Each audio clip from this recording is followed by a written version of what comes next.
AI, there's this concept called like the lethal trifecta, Okay. right? Which is pretty much that any AI system should not be given these three things at the same time, which is access to private data, Okay.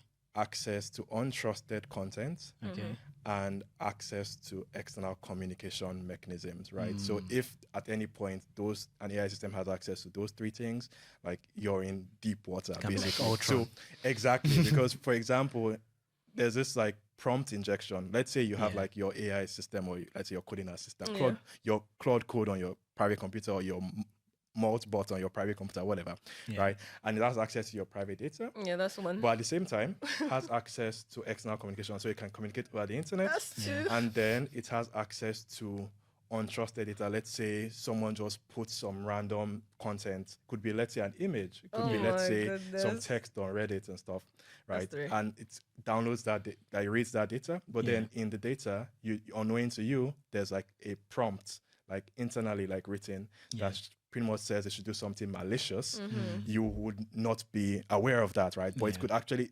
execute that prompt Yeah. behind the scenes Yeah. and then exfiltrate your data, for Yeah. example, to another external server because it has access to external communication, and Yeah. you'll be none the wiser pretty Yeah. much. So yeah, guardrails are just so super important.